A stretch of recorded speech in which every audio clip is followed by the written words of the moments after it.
All right, Khan. So first and foremost, I want to give all praise, honor, and glory to the Most High God, Yahweh, Bahashem, Hamashiach, wa Malak Yahweh Shah. Right. So what I want to say is first is, hey, so you have no idea. Some people have no idea what they're doing, man, when they try to save, they try to save the heathen. You actually picking a side trying to save the heathen over your own people. You talking about we teach hate, but you in the comment section trying to talk down on your own brothers, man. But you trying to say that the Most High God is going to save these people who the Lord created them to be a certain people, just like He created us to be His glory. He created us to set forth His laws and commandments. Hey, He created Esau to be wicked, man. He created him to be wicked. Why you think this damn devil can never get right, or he will never let us go? If the Most High never returned, that man is never letting us go. That's just what it is. So that's why I titled the lesson, "You're going against God trying to save these people, man." Or you can't change the white man. You just can't. Hey, and we don't always try to deal with just cussing out Esau, because it's way more topics to go over. But we're going to touch on this today, right? So let's get the second Esdras right quick. God, this is second Ezra 6:1.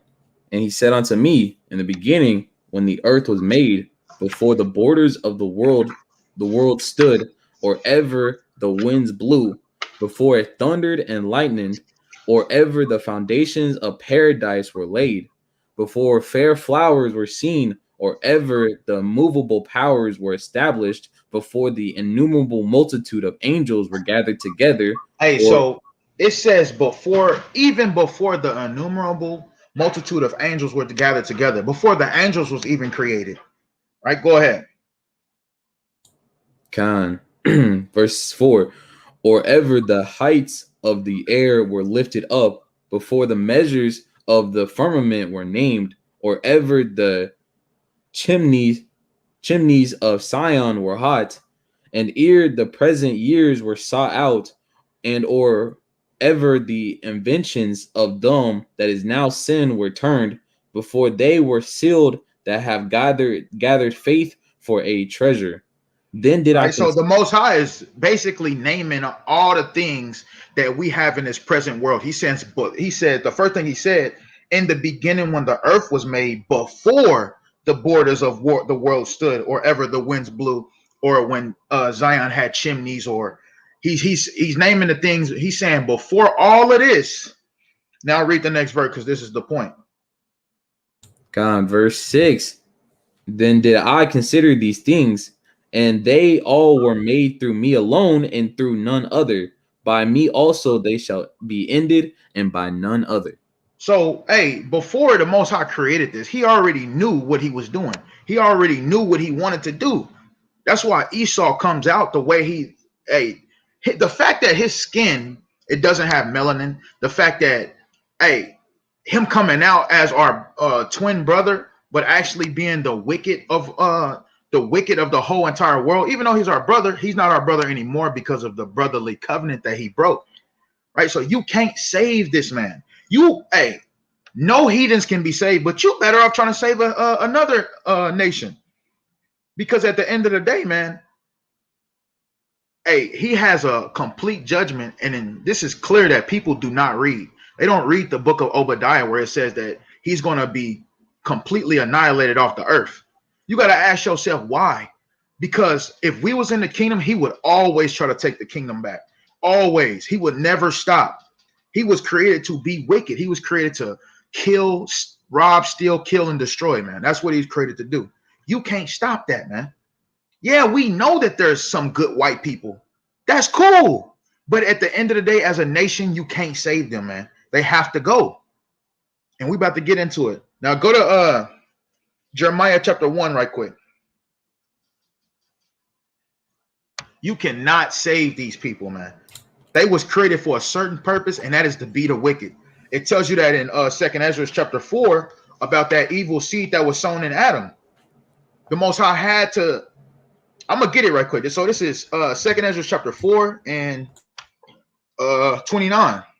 It says, if therefore that which is sown be not turned upside down, and if the place where the evil is sown pass not, then cannot it come that is sown with good. So the Lord didn't have to. The Lord wanted to put this evil on the earth so he can make you look forward to good days. Man, that's a righteous balance. You have to go through the bad so you can see the good, so that you can cherish the good more. And he set this damn man up to be the one who torture you, to be the one who do everything he do to you to keep you at the bottom. Esau has no problem keeping you at the bottom. No problem. To the point where he want to try to destroy the Most High God so he can keep you at the bottom, which we know he can't do that. But it tells you that in Psalms chapter 2. He take crafty counsel against the Lord and against his anointed. But read that out. Con, this is Jeremiah 1:1. It says 1 and 4. 1 and 4. It says, and when the Lord and the then the word of the Lord came unto me, saying, before I formed thee in the belly, I knew thee. And before thou camest forth out of the womb, I sanctified thee, and I ordained thee a prophet unto the nations. Hey, so this is talking about Israel, though, in this situation. He says, before I formed thee, I knew thee. And before you came out, he ordained you to be a prophet. So what did he ordain Esau to be? Because Esau ain't no damn prophet. Only the Israelites can be prophets. Only the Israelites in the Bible was ever prophets. I mean, only the prophets of the Bible was only Israelites.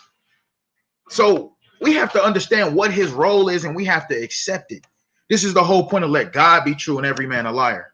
If you can't prove in the Bible that he getting salvation, bro, you going against God, whether you believe that or not. Right? So, like I said, this is dealing with Israel. He formed him in the belly. So he formed Esau to be a certain way too. Now let's get Romans chapter 9. And we're going to start at 14.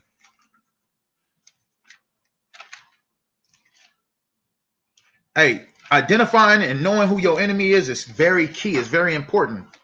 How you gonna fight a battle and you don't even know who your enemy is? So we don't have no enemies now. Hey, it tells you in First Maccabees what nation have not had a part in their spoils and got of her kingdom and gotten of her spoils. Every nation, they're all our enemies. But Esau is the chief adversary, which means the number one enemy. Right? So Romans 9 and 14. Con, this is Romans 9 and 14. It says, what shall we say then? Is there any unrighteousness with God? God forbid. Go ahead. For he saith to Moses, I will have mercy on whom I'll have mercy, and I will have compassion on whom I will have compassion. Hey, so this is the book you go to, Romans chapter 9, 14 on down, and it proves that the Most High literally created people to be destroyed and people to be saved. This is his movie. He do what he wants to. That's why it says, what shall we say then? Is there unrighteousness with God? Why would it say that? Because he created some people just to be destroyed. And it tells us that. Let's keep going. Con, verse 16. So then it is not of him that willeth, nor of him that runneth, but of God that sheweth mercy. See, right there. There's nothing none of us can do. It says that it's up to the Most High if he want to show mercy. And you would have to show me any prophecy that the Lord will show mercy to Esau, man. Because there is no prophecies that said that, which means what? He has no promises. He has no covenant. His only covenant that he made is with death. It tells you that in Isaiah chapter 29. That's the only covenant he has is with death, and hell he is at agree. Right? So let's keep going though. Con, this is Romans 9 and 17. It says, for the scriptures saith unto Pharaoh, even for this same purpose have I raised thee up, that I might shew my power in thee, and that my name might be declared throughout all the earth. Right? So you would think God loves them just because he set them up in rulership. But no, it explains right here. He says, for the scriptures said unto Pharaoh, the same thing he said to Pharaoh. He says, even for this same purpose have I raised thee up, that I might shew my power in thee, that my name might be declared throughout all the earth. Why he brought this place up? It has the best technology. It has the biggest nukes. It has everything. This is that place. He said he brought it up just to throw it back down, just like he did with Pharaoh, man. Egypt was the powerfulest country at that time. He raised it up just to throw it down. This place has to go down too. That's why this place, it seemed like nobody can beat these people. The Lord is doing that just so he can crush them, right? He says so his power can be declared throughout the earth, because after this, after he tear down this place in 1 hour, like it tells you in Revelations 18, hey, the whole world is going to be afraid of the Lord. The whole world is going to know the Lord. The whole world don't fear the Lord right now, right? They think he's all love when he told you to fear him and keep his commandments, but they don't fear him. So he has to do something to make the world fear him. And Esau, Idumea, Babylon, this is the place that he's going to set forth that example. But let's keep reading. God, this is Romans 9:18. And it says, therefore hath he mercy on whom he will have mercy, and whom he will have hardened. Right? Go ahead. It's like, in whom he harden it. It's like, verse 19. Thou wilt say then unto me, why doth he yet find fault? For who hath resisted his will? Right? So, hey, so they're not resisting his will. They're doing, when you look at Esau and you see how wicked they are, and you say, oh, we just have to love them. No, they're doing exactly what the Most High wants them to do. The Most High said he loves all his creation. He loves them for what they're doing, and they're being the wicked as they're instructed to be. It tells you that in Psalm 17 and 13. They are his sword. If the Lord want to punish you, who did he use? He uses Esau. But you don't always need your sword, especially when there's peace. So there's going to be a time where that sword has to be getting rid of. Right? Let's keep going, though. God, this is verse 20. It says, nay, but O man, who art thou that repliest against God? Shall the thing formed say to him that formed it, why hast thou made me thus? Right. So the Lord already knew that there's going to be certain people that be like, why would the Lord create beautiful people just to destroy them? And he has the answer right here. He already knew you was going to ask that question. That's why he says, nay, but O man, who art thou that replies against God? Who is you to tell God what he going to do? Right. And then it says, shall the thing form to him that formed it? Why hast thou made me thus? The Lord formed all of us. How you going to ask the Most High God how he made you? Right? How is Esau going to ask that? Hey, they was created to be destroyed. That's why they have their kingdom, and it seems so beautiful, because the Lord is giving them he's giving them what they want at the end of the day. And they're ruling, even though they're jacking up everything. Hey, and there's certain people, they just so blind. It be our own people. They be so blind. Man, you got other Edomites that see how wicked their own people is, but so happen our people don't see it. Our people say to still love. How the hell you gonna love somebody that wants to kill you? Explain that. Right? You always in the comment section talking about you're a hate group. God doesn't hate Caucasians. Man, what are you like? Prove that. Are you gonna go sit by a king cobra and love that king cobra knowing it's gonna bite you? No, you not. Go ahead, Thor. Khan. This is verse 21. It says, had not the potter power over the clay of the same lump to make one vessel unto honor and another unto dishonor? So look, he's giving you an example of clay. The potter is the man, the clay is the thing that's being built or created. He says, have not the potter power over the clay of the same lump. What is that talking about? Us coming out of the same woman. It's the same lump. We're brothers, but one is to honor Israel and one is to dishonor Esau. That's clear as day, right? So he that have ears, let him hear, right? But let's keep going. Matter of fact, let's get that Isaiah 64 right quick. Let's get another precept.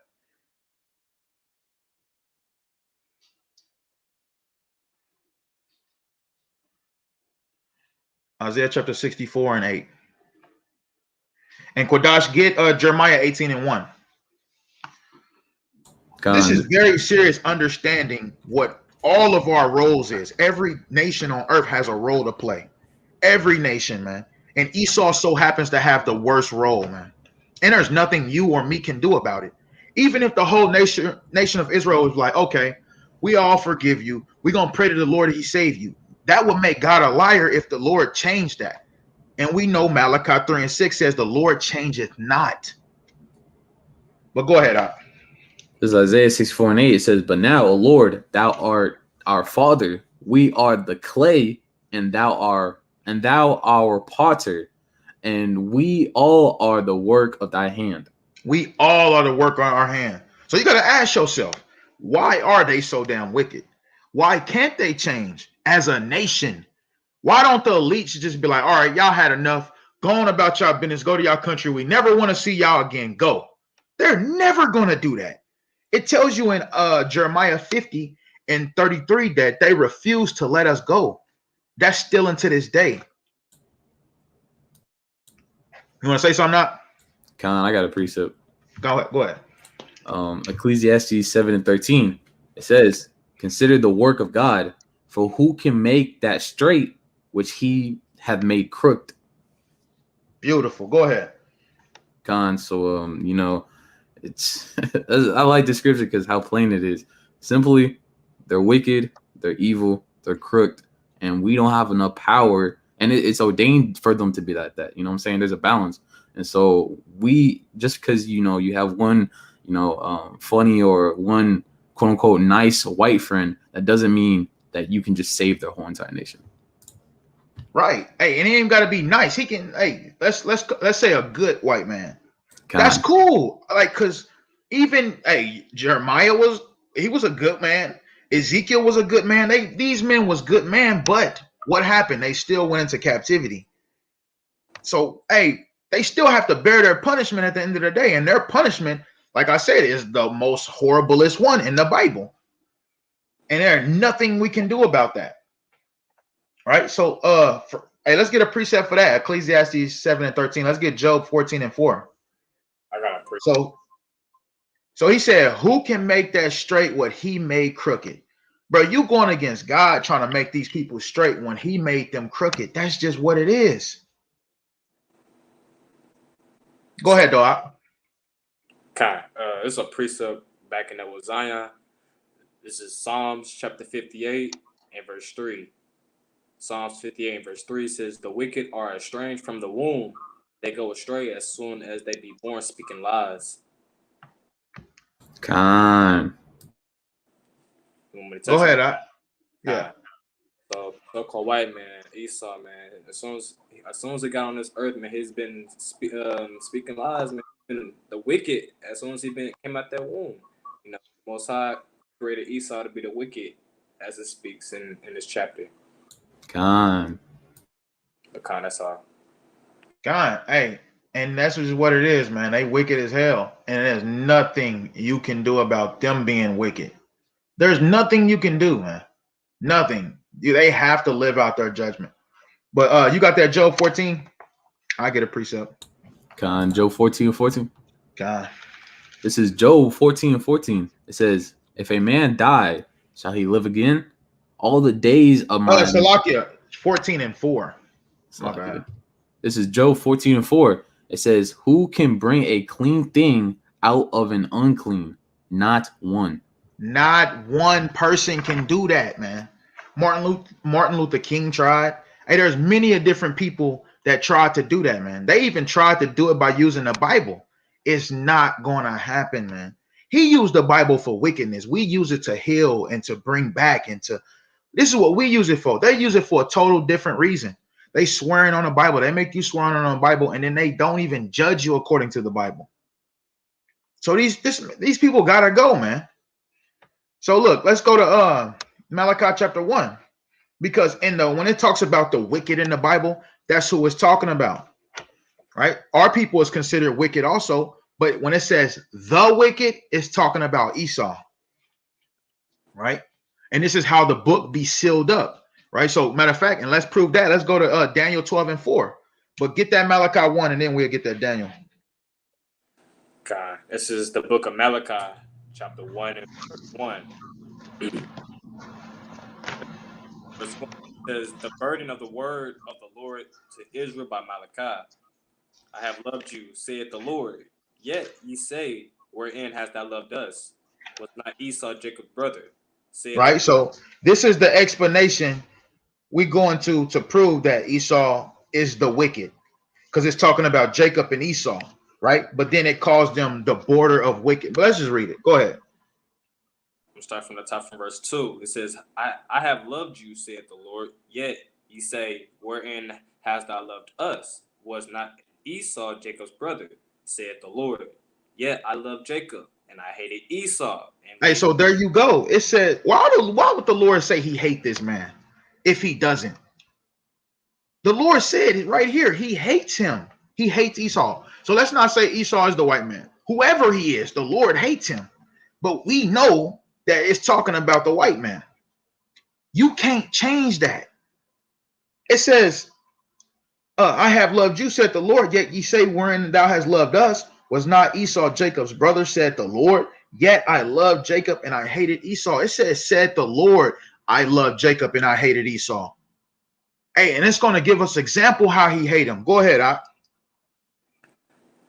Verse 3 says, and I hated Esau and laid his mountains and his heritage waste for the dragons of the wilderness. It says he laid his mountains and his heritage waste for the dragons of the wilderness. This is him stuffing them in the carcass mountains, man.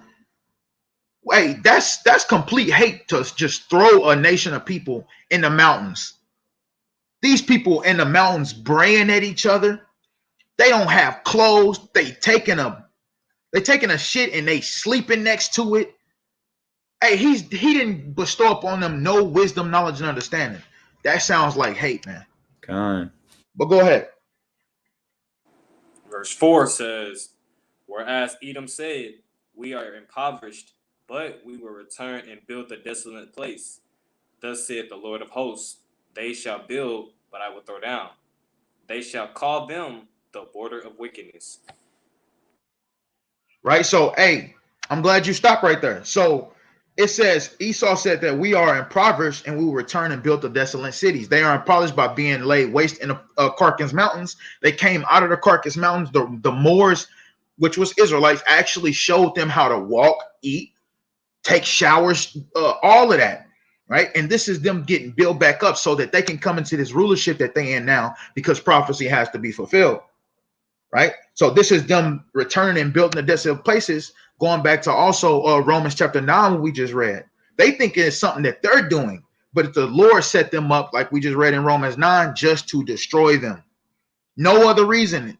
They don't have Disneyland and Six Flags. They don't have all this stuff because the Lord loves them. This is their time to rule. They're going to rule, and they're never going to rule again. Right? Go ahead, though. Keep reading. And Matter of fact, it says, I'm going to start from the middle again. It says, they shall build, but I will throw down, and they shall call them the border of wickedness. So when you go to the border of anything, what is that? That's the beginning of the place you're going. Right? So when it says the border of wickedness, that they are the beginning of all wickedness. Go to Maccabees, first Maccabees 1 and 11. Let's prove that. Because the Greeks is white men. The Romans was white men. Let's see what it said about the Greeks. this is the book of First Maccabees, chapter 1, verse 11. Read First Maccabees 1 and 11. In those days went there out of Israel wicked men who persuaded many, saying, let us go and make a covenant with the heathen, and that are round about us, for since we departed from them. Salakia. Let's read. Start at 7. Salakia. That was my fault. This is First Maccabees, chapter 1 and 7.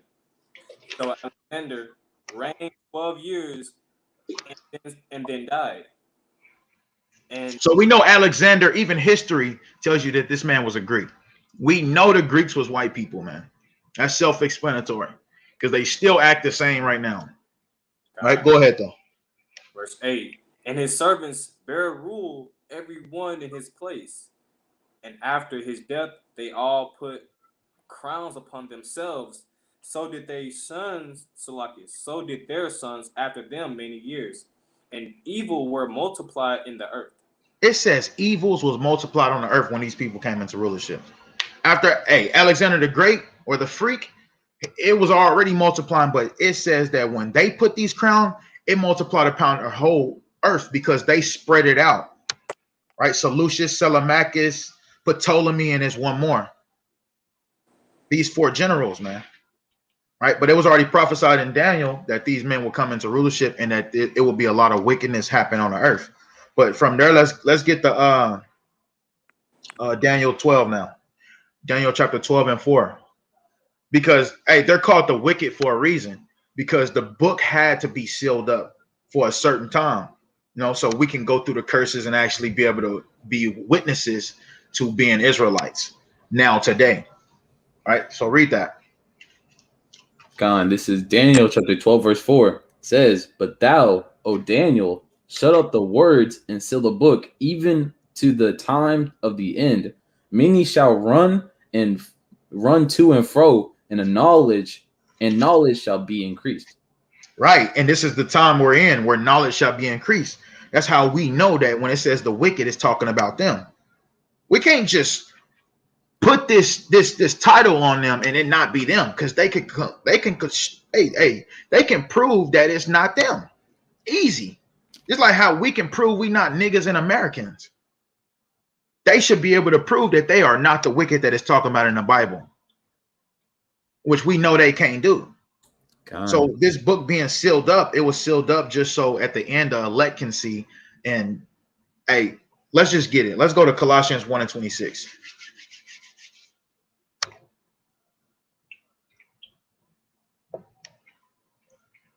So it was sealed up for a great time, right? Then let's see what Paul says. God, this is the book of Colossians, chapter 1. He said verse 26. Yes, sir.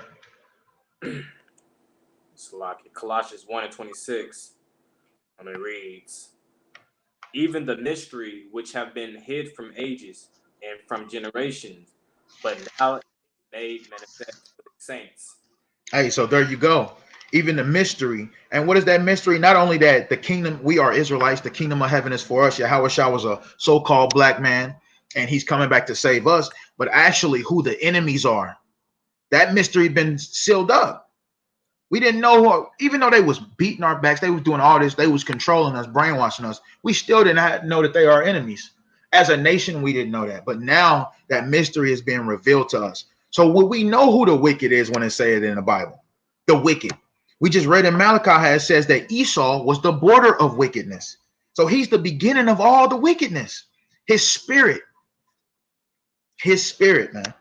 Right? As long as that spirit of Esau is still here, man, it will be wickedness on earth. Right? So from there, let's go to Job 27 right quick. Job 27 and 13. The book of Job, chapter 27, verse 13. This is the book of Job, chapter 27 and verse 13.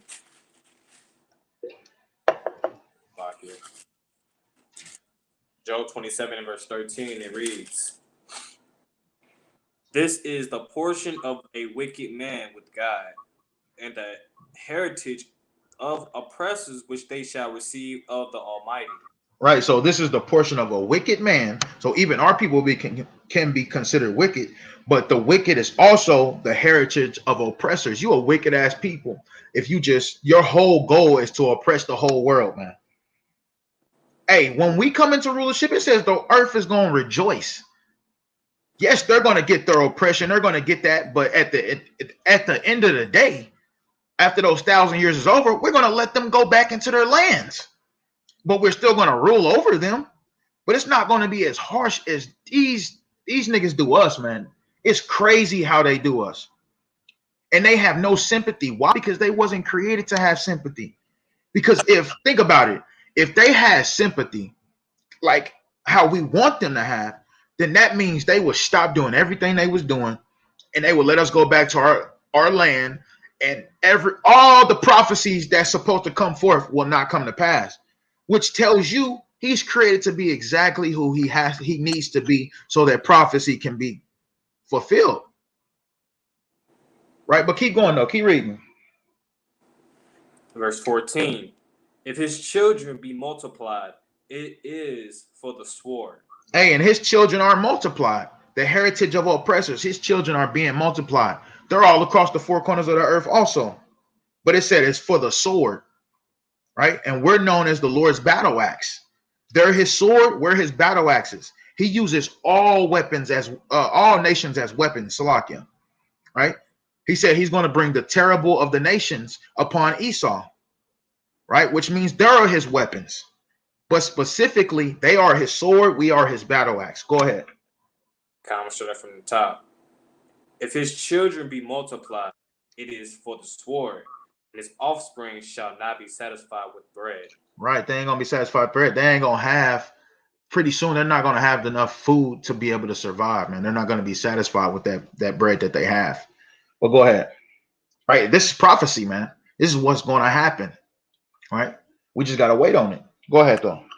Verse 15.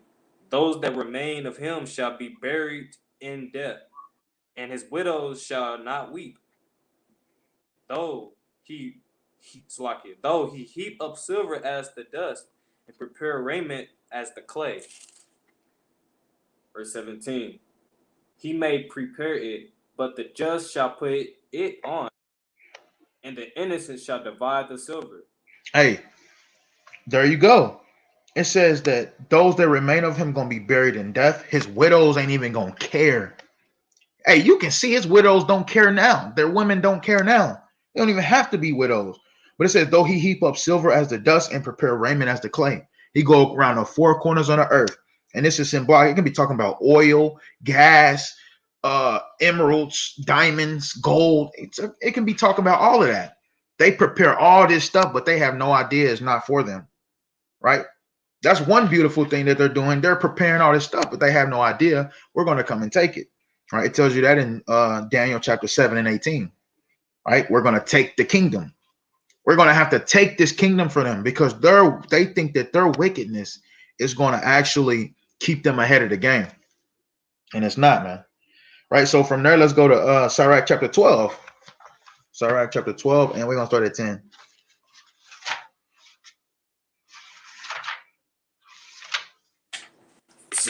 Sirach chapter 12, verse 10. Sirach 12 and 10, and it reads, never trust thy enemy, for like as iron rusted, so is his wickedness. Right? Keep going. Hey, and we already know we never trust. We know who our enemies is. It tells you that in 1 Samuel 14 and 24, I believe it is. I know it's 1 Samuel the 14th chapter, and it tells you that in Psalms 83, and then it tells you that in Psalms chapter 2. There's plenty of different scriptures to prove that Esau is included as being our enemies, but he so happened to be the chief enemy. You got to ask yourself, like, okay, why the hell they don't ever talk about saving a Chinese man or the Arabian man? It's always they willing to die over the white man. It's called Stockholm Syndrome. Go look that word up, man. That's exactly what that is. And that's how you know we are the people, because we wanted to save our oppressor. Jason did the same thing, man, in Maccabees. He was killing his own people joyfully, it said. The scripture said, roughly paraphrasing it. That's just what it is, man. But we are never to trust these people. It says, for as iron rusted, so is his wickedness. Hey, that iron, it starts to rust, it starts to grow, and you can see it clearly. This is how his wickedness is. As you start to see it, you'll be like, damn, these are the wicked in the Bible. If you don't see that, Daniel 12 and 10 is, hey, that's for you. Right? But go ahead, keep reading. Verse 11. Though he humble himself and go crouching, yet take good heed and beware of him. Right. So, because, hey, not like you can run into a couple of cool white boys. You can. But it tells you right here, though he humble himself. That's him being humble. That's him being cool. Hey, sometimes they listen to you. That's cool. They know their place. But it says right here, though he humble himself and go crouching, yet take good heed and beware of him. Hey, so we're not sitting here telling you to go around and just slap Edomites and beat them down and kill them. That's not what we talk. That's not what we even teach. But you need to know who the enemy is, man. And once you deny that, hey, you in trouble, man. Because then you will set him you will sit him next to you and get yourself overthrown. Right? But let's keep going though. It says, though he humble himself and go crouching, yet take good heed and beware of him, and thou shalt be unto him as if thou hast wiped a looking glass, and thou shalt know that his rush have not been altogether wiped away. Hey, there you go. He give you an analogy. Uh, he says, take good heed and beware of him, and thou shalt be unto him as if thou hast wiped a looking glass. That's all you got to do is sit back and chill and actually observe him and see that his wickedness ain't went nowhere. But it says, thou shalt be unto him like thou hast wiped a looking glass. Like when you looking in a glass and you just wiping it and you wiping it because you want to see clearer in it, just sit back and watch this man work, and you will see that he is the wicked. Right? They forcing you to take vaccines, Salakia. They forcing you to take the jab. Right? Why are they forcing you to take that? Right? Because you got to ask yourself, man, if COVID is airborne like they say, then we all got it already. And that's just simple. Go ahead, Op. Like, you want me to continue reading? Yeah, we're gonna keep reading, yeah. Okay. Verse 12. Set him not by thee, lest when he have overthrown thee, he stand up in thy faith. It's like he stand up in thy place. Hey, so just keep reading. Neither let him sit at thy right hand, lest he seek to take thy seat, and thou at thy last remember my words and be pricked therewith. So right here it tells us never trust your enemy, and then it says set him not by thee. Bruh, he can't rule in the kingdom with you. The kingdom is not for all people. It tells you right here, don't even set him by you when he's gonna overthrow you. So if we in the kingdom with this dude and where he's ruling with us, he has power with us. What you think he gonna do, man? Which is what? Go against Isaiah chapter 2. It'll go against many other scriptures that talks about the kingdom. Revelations chapter 2, how we're gonna rule in the kingdom.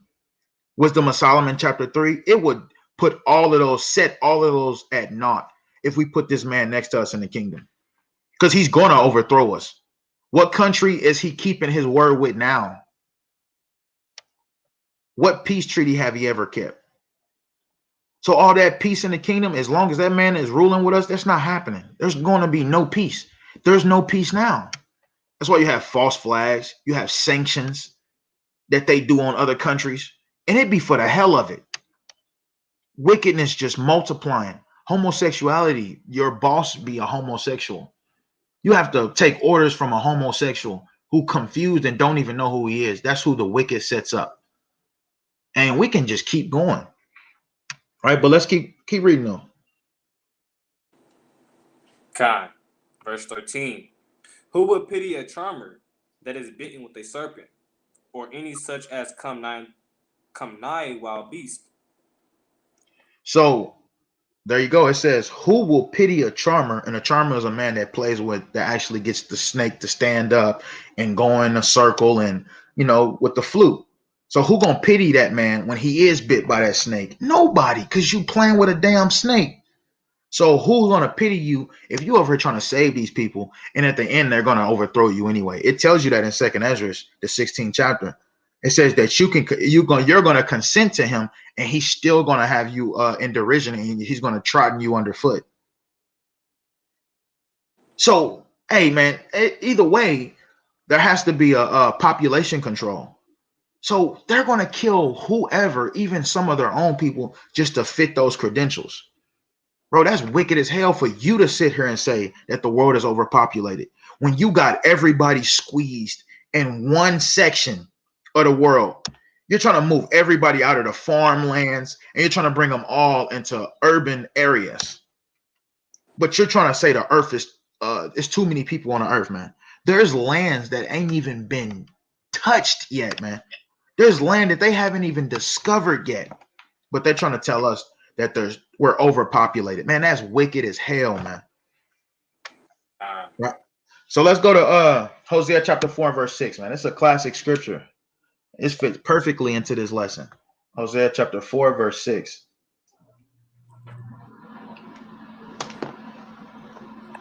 The book of Hosea, chapter 4, verse 6. Salakia, Hosea 4 and 6, and it reads, "My people are destroyed for the lack of knowledge. Because thou hast rejected knowledge, I will also reject thee, that thou shalt be no priest to me, seeing thou hast forgotten the law of thy God. I will also forget thy children." Hey, so his people are destroyed for a lack of knowledge because they refuse to believe that this man is the wicked. This man was set up just to be destroyed. Our people don't want to believe that. Our people will throw away the Bible and the Most High God. Their God is, if this man can't make it, man. We've seen so many people deny the Bible after we tell them who the white man is and what his purpose is. They throw away the Bible like it's nothing. That's where that phrase come, not my God.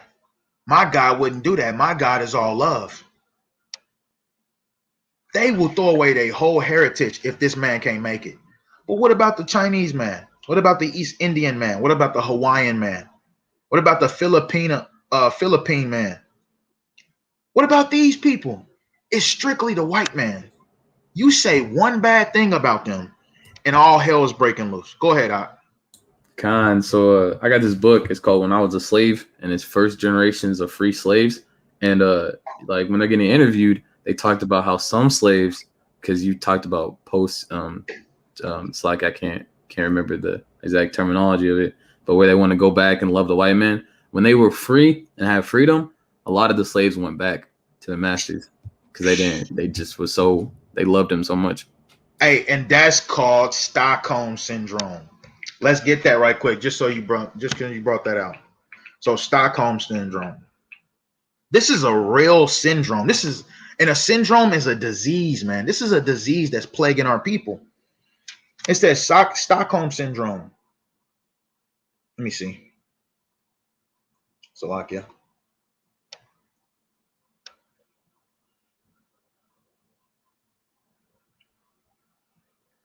Right, so it says Stockholm Syndrome. The psychological tendency of a hostage. We are hostages here in Babylon the Great. Get Jeremiah chapter 50 and 33 right quick. We are hostages here in Babylon the Great, man. Why you think they made passports? And why you getting that? Let me get this out of Babylon. This book from Babylon to Timbuktu. Let's get a key point out of this book.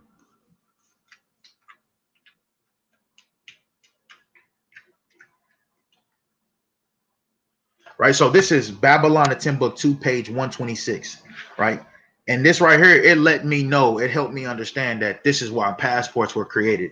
It says the Jews were leaving the country in such large numbers that in 1499 and 1531, the kings published a decree forbidding the new Christians, black Jews, right? This is Rudolph R. Winslow. We know to chew the meat and spit out the bones. It says new Christians, black Jews, from leaving Portugal without special permits. What are those special permits? It's talking about passports, man. It's talking about passports. That's what it's a special permit for you to leave a country and come back. That was created for you. It wasn't created for no other people but you. Now he's trying to oppress everyone, so we understand that. But it was created for you, and it's still here because of you.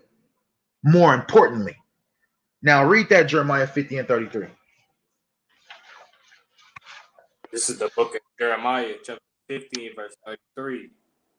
"Thus saith the Lord of hosts, the children of Israel and the children of Judah were oppressed together, and all that took them captives held them fast.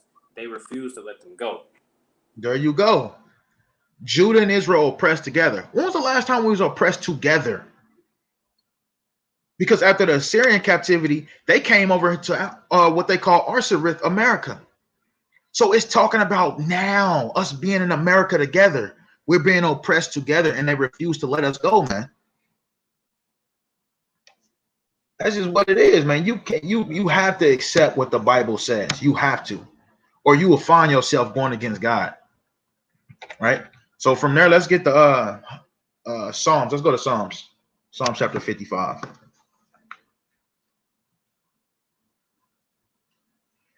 Psalm chapter 55 and verse 20.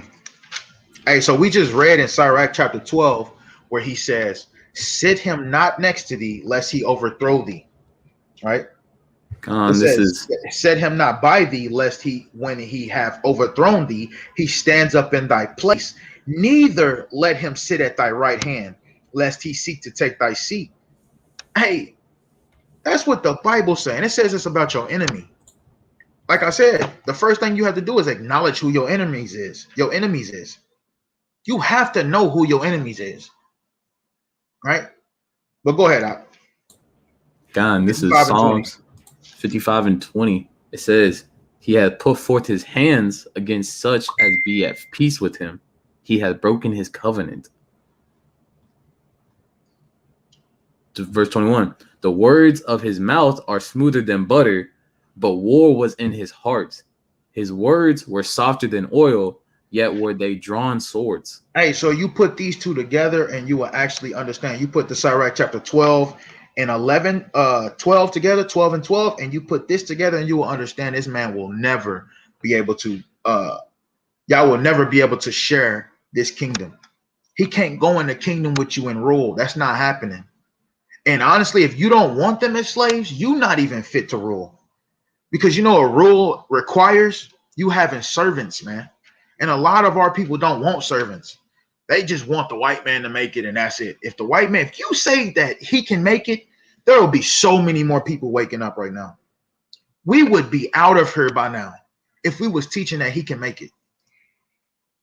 Right? It says he's broken his covenant. He broken his brotherly covenant with us. It tells you that in Ezekiel chapter 25, and it tells you that in Amos chapter 1.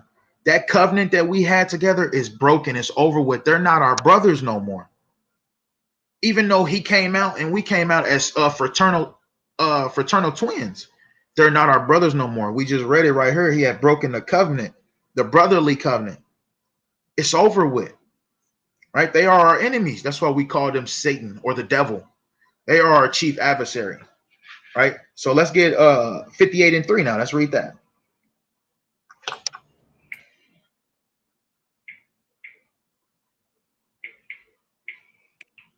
Con, this is, you got it.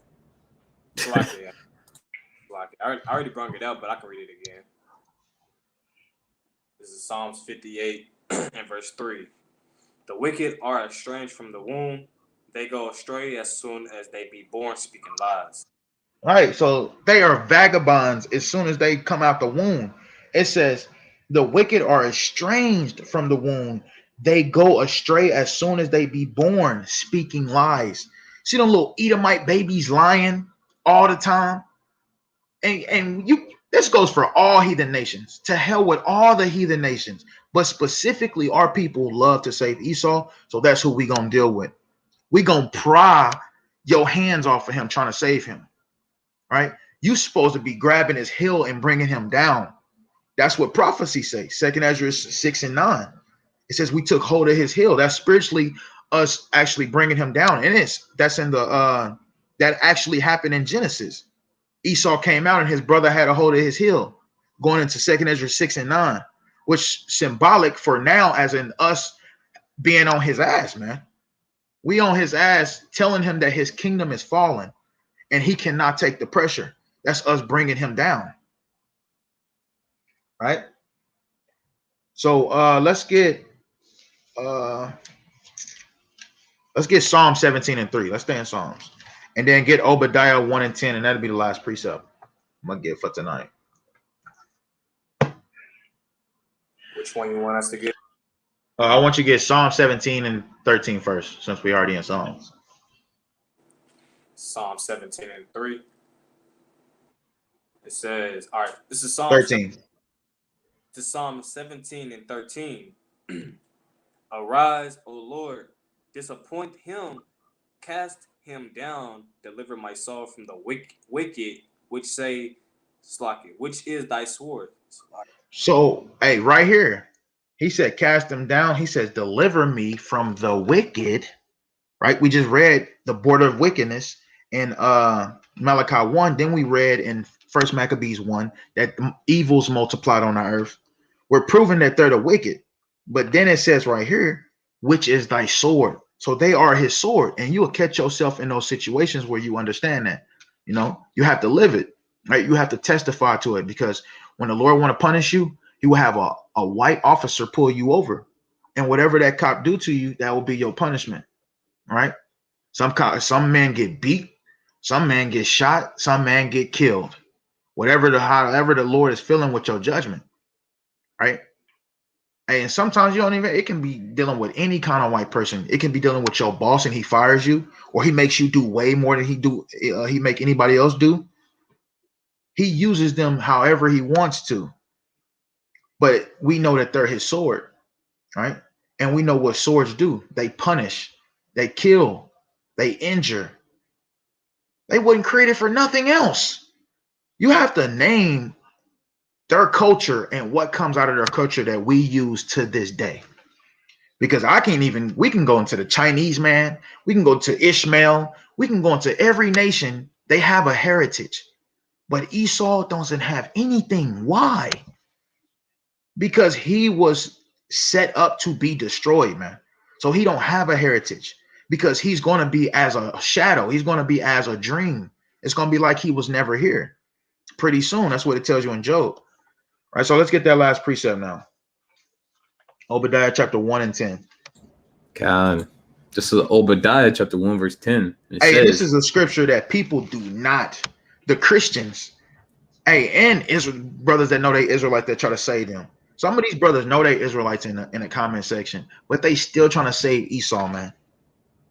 And you knowing you an Israelite, you have to know you got enemies. The Israelites always had enemies. So who are they then? Who is Israel's enemies? You knowing you an Israelite. You'll find yourself to see that, man. It's all nations, starting with Esau, Idumea, our fraternal twin. But go ahead. Obadiah 1 and 10. God, this is Obadiah chapter 1 verse 10. It says, "For thy violence against thy brother Jacob, shame shall cover thee." And right? So, and it's talking about right now. A lot of them feel shameful. That's why they try to wear these Black Lives Matter shirts and stop racism, because shame is covering them. For all the wickedness they did to us, their forefathers, they look at it now and they be like, damn, we did the God's people like that.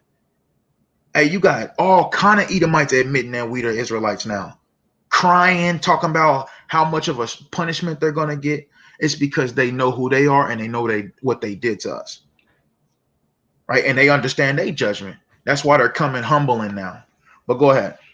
God, I'm starting from the top. This is Obadiah chapter 1 verse 10. It says, "For thy violence against thy brother Jacob, shame shall cover thee, and thou shalt be cut off forever." Hey, what? Why would it say that? This whole book of Obadiah, chapter, the one and only chapter, is about his judgment, and it says you're gonna be cut off forever. So where he going? So how? Let's not say where he going. How is he gonna be in the kingdom ruling with us when it says right here he's gonna be cut off forever? But keep going, though. God, verse 11. "In that day, Sakia, this is Obadiah 1:11. In the day that thou stoodest on this other side, in the day that the strangers carried away his forces, and foreigners entered into his gates and cast lots upon Jerusalem, even thou was as one of them." Right? Because it tells you that in Psalms 137. Right? Get that right quick. Psalms 137 and start at verse 7. But Kodash, I want you to get First Maccabees 2 and 9. Get the First Maccabees 2 and 9 first. Let's prove that. It says, "In the day that thou stoodest on the other side, in the day of the strangers carried away captive his forces, and foreigners entered into his gates and cast lots upon Jerusalem, even thou was one of them." Right? Let's get the account. The book of First Maccabees, chapter 2, and verse 9. 2 and 9. First Maccabees, chapter 2, verse 9. "Her glorious vessels are carried away into captivity. Her infants are slain in the streets. Her young men with the sword of the enemy." Go ahead. Verse 10. "What nation have not had a part in her kingdom and gotten of her spoils?" Hey, there you go. It says that they carried away our glorious vessels. They took everything out the temple. They took everything out of the cities. And then it says, what nation had not had a part in her and gotten of her spoils? Every nation had a part of them. That's what we just read. It says, in the day that thou stoodest on the other side, in the day that the strangers carried away captive his forces and foreigners entered into his gates. All nations had a part in our captivity. So all nations got to get that work, starting with our chief enemy. Now let's get that. Psalms 137. This is Psalms 137 and verse 7. 7. It says, remember, O Lord, the children of Edom in the day of Jerusalem, who said, raise it, even to the foundation thereof. Right. So raise it means destroy it. So that's why he says, you watched the foreigners and the strangers do this to your brother. It says, even thou was one of them. They was right there talking about destroy it, helping them. Right. But go ahead. This is verse 8. It says, O daughter of Babylon, who art to be destroyed, happy shall he be that rewardeth thee as thou hast served us. All right, go ahead. Happy shall he be that taketh and dasheth thy little ones against the stones. Hey, it don't sound like we're gonna be in the kingdom together chilling. Because the real saints of the Most High, they look forward to doing this, these events, these actions. We're not doing it now because we don't have that go. And we're not afraid to say that we're going to do this now. We're going to do this in the future when the Most High give us that go. That's just what it is. It's judgment. It tells you that in Ezekiel 35, he's going to use us to do it. Tells you in Jeremiah 51, he's going to use us to do it. Brother Nightmare, he says, I thought Obadiah 1 and 2 was about Israelites who are scattered. No, Obadiah, the whole book of Obadiah is talking about the destruction of Esau, Idumea, the Edomites. That's why it says in verse 1, the vision of Obadiah, thus said the Lord concerning Edom. So this whole book is concerning Edom. It says, an ambassador is sent among the heathen. Ambassador means messenger. We are that messenger that's sent among the heathen because we're scattered across the four corners of the earth. It says, arise ye and let us rise up against her in battle. Behold, I have made thee small among the heathen. Thou art greatly despised. No, that's talking about Esau, man. Esau, because you got to think about it. The East Indians, that's a big country. Russia, that's a big country. China, that's a big country. They're not, America is not, let's just use the white man. They're not as big as these countries are and with the people in it. Like China, they're so big that they have a rule that they can only have like 3 children. The third one, I believe, or the fourth one, it has to be beheaded. If it's I believe if it's a boy, it can be a girl, but it can't be a boy because boys are going to produce and produce and produce. Right. So that's what that's talking about. This whole book is talking about Esau, Idumea. Right. So let's go back to Obadiah 1 and start at 12. This is Obadiah 1 and 12. It says, but thou shouldest not have looked on the day of thy brother in the day that he became a stranger. Neither shouldest thou have rejoiced over the children of Judah in the day of their destruction. Neither shouldest thou have spoken proudly in the day of distress. Right, go ahead. Verse 13, thou shouldest not have entered into the gate of my people in the day of their calamity. Yea, thou shouldest not have looked on their affliction in the day of their calamity, nor have laid hands on their substance in the day of their calamity. That's why we got the first Maccabees chapter 2 and 9 and 10. They carried away all our glorious vessels. So the Lord is saying, y'all shouldn't have touched my people's stuff. Y'all shouldn't have did this and y'all shouldn't have did that. And this is exactly what they did. And it's not just Esau that's going to get that work. But hey, they are the most hated. And that's just what it is, whether it's from other nations or it's us or the Most High God. We just read that in Malachi 1 that the Most High hates them too. They are hated all around, man. Man, you can drive past a damn river and you have to put your hand over your nose because the river smells horrible. Who doing that? Who doing that? Why is it like that? Why are the fish dying to where the rivers smell like that now? You're supposed to go by the river and get a breath of fresh air, man, because of the water hitting off the wind. Come on, man. But let's keep going. Keep reading. God, this is verse 14. Neither shouldest thou have stood in the crossway to cut off those of his that did escape. Neither shouldest thou have delivered up those of his that did remain in the day of distress. All right, go ahead. Verse 15. For the day of the Lord is near upon all the heathen. As thou hast done, it shall be done unto thee. Thy reward shall return upon thy own head. So somebody would have to explain this, since we teach hate and this ain't of God, and that's what you see a lot in the comment section. So they would have to explain, why does it say for the day of the Lord is near upon all heathen? We know Obadiah hasn't happened yet. We know we're still waiting on this to happen. You would have to prove when this happened in Obadiah. You can always run to Obadiah to as a future tense to prove that they are going to be destroyed soon. You can always run to it. But it says right here, the day of the Lord is near upon all the heathen. They all getting it. But it says, as thou hast done, it shall be done unto thee. Thy reward shall return upon thy own head. So what does that mean? They gonna get, they got to go into captivity. They got to go into slavery. It don't sound like we're going to be in the kingdom, living it up together. Because, we ain't going to have Israelites as slaves. I know they ain't going to have Edomites as slaves, the Edomites. Ishmael ain't going to have Ishmael for slaves. So it can't be mixed like that. It has to be one ruling and the rest in captivity. And that's exactly how it's going to be when Yahweh shall return. Right? Read 16 and we'll be done. God, this is Obadiah 1:16. It says, for as ye have drunk upon my holy mountain, so shall all the heathen drink continually. Yea, they shall drink, and they shall swallow down, and they shall be as though they had not been. For they drunk upon his holy mountain, as in going to oppressing us, drinking us, drying us out now as a nation, taking up all our money, and not putting nothing back into us, all the support we give other nations by going to their stores and their shops and supporting their businesses. They drained us dry, man.